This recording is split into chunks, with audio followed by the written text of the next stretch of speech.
আলম ভাই, এখন যদি আরাফাতকে আপনি সামনাসামনি পেতেন কি করবেন? মার মার সেই মার ঘন ধুলাই মার দেবো আগে, মিষ্টি বিতরণ করে ওরে আগে মার। কালকে কোর্টে যাবো, কালকে কোর্টে তোরা আমার সামনে খালি পায় ওরে কালকে কোর্টে মারবো, ওরে কালকে ডিম মারবো, পচা ডিম মারবো কোর্টে। এই আরাফাত রহমান যে ভোটে আমার সাথে জয়ী হতে পারেনি, তারপরে সে যখন ভোটে জয়ী হতে না পারে তখন আপনারা দেখেছেন সে তার গুন্ড বাহিনী দিয়ে রাস্তার উপর ফেলে আমাকে মারধর করেছিল এবং আমি কোন রকম সেখান থেকে আমার নিজের জীবন বাঁচানোর জন্য সেখান থেকে আমি দৌড়ে পালিয়ে যাই। সে কিন্তু ভোটে পাস করেনি, আপনারা সবাই দেখেছেন। আমাকে মারধর করেছে এই কারণে, যখন সে ভোটে জিততে পারতেছিল না তখন সারা জাল ভোট মারতেছিল। কেন্দ্রে সেই জাল ভোট যখন মারে আমি হাতে নাতে ধরি, তো সেই টাইমে তারা কেন্দ্র থেকে আমাকে ধাক্কে বার করে নিয়ে আসে, পোষণ ধরে মারধর করে। আজকে আমি ভীষণভাবে খুশি, এবং শুধু আমি একা না, দেশের জনগণ সবাই খুশি যে এইরকম একটা লোককে ধরা পড়েছে। সে সন্ত্রাসী, আমাদের দেশের সম্পদ লুট করছে এবং আমাদের জনগণের ক্ষতি করছে। সে ভোটে কিন্তু জয়ী হতে পারেনি। এবং আগামীকাল আমাকে গুলশানে যে হত্যা করার চেষ্টা করা হয়েছিল, সেই জন্য আগামীকাল কোর্টে আমি মামলা করব আমার হত্যা করার চেষ্টায়, এবং আমার আসনটাতে তারা ছিনিয়ে নিয়েছে, এই কারণে আমরা আগামীকাল মামলা করবো কোর্টে। আমরা শুনেছি গুলশানে মনে করেন আজকে তাকে নিয়ে যাওয়া হবে, তারপরে শুনলাম না গুলশানে না ডিবিতে আনা হবে।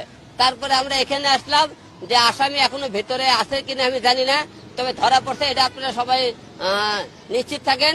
এবং আগামীকাল তাকে কোর্টে ওঠানো হবে মনে হয়, কালকে কোর্টে ওঠানো হয়, কালকে আমি কোর্টে অবশ্যই মামলা করব। কালকে কোর্টে যাব, কালকে কোর্টে যায় তার আমরা এমন শাস্তি আমরা সরকারের কাছে আবেদন করব, ভবিষ্যতে এইরকম জানে এমপি মন্ত্রী দেশে কোনদিন যাতে হলে তারা যাতে দেশের এরকম ক্ষতি না করে, মানুষের অত্যাচার না করে, জুলুম না করে, এবং কোন মায়ের বুক যাতে খালি না করতে পারে। আজকে মিষ্টির কোনো হিসাব নাই, আনলিমিটেড, যেখানে দাঁড়াবো সেখানে মিষ্টি খাবি, সেখানে খাওয়াবো, কোনো হিসাব নাই, হিসাব ছাড়া মিষ্টি খাওয়া নেবে। এবং এছাড়াও আমার যারা ভক্ত আছে, যারা আরাফাতকে ধরার এই খুশিতে বিভিন্ন জেলায় জেলায় সেখানে মিষ্টি বিতরণ করতেছেন। আমি পুরস্কার দেয়নি, অন্য কেউ দিয়েছে, আমি তার খালি ধরার অপেক্ষায় ছিলাম, ওরে খুঁজতেছিলাম। ওরে আমি ধরলে মনে করেন একটাই চাওয়া, তাকে মনে করেন মামলা দেবো, তার নামে শাস্তি, এবং এমন শাস্তি, এই শাস্তিটা দেখে ভবিষ্যতে যারা এমপি মন্ত্রী হবে যাতে দেশের মানুষের ক্ষতি না করতে পারে। তারা সবাই খুশি, তারা আনন্দে মিষ্টি খাইতেছে, এবং তারা নিজেরাও নিজের পকেট থেকে টাকা দিয়ে মিষ্টি খাওয়াইতেছে জনগণকে। আরাফাতের যখন আমরা ঢাকা 17 দাগ দুগ দেখে চিনেলে মারের দাগ, ঘুষি টুসি মারছিল, আপনারা দেখছেন সেই যে মারছিল, এখনো মারের দাগ আছে এখনো।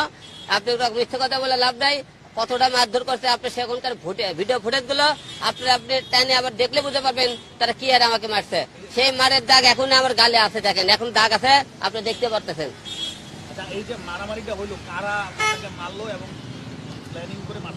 এরা অবশ্যই প্ল্যানিং করে মারছে। তারা ভোটে যখন আমি দেখছি জাল ভোট মারতেছিল, ওরা জাল সিল মারাতে আমি হাতে নাতে ঢুকি, তখন আমরা ওরা কেন্দ্রে বলে আমাকে ঢুকতে দেয় না, আমি জোর করে ঢুকলে ওরা ঢেকে তারা কেন্দ্র থেকে বের করে নিয়ে যাচ্ছে, বের করে আনার পরে তারা আমাকে বিষম মারধর করছে।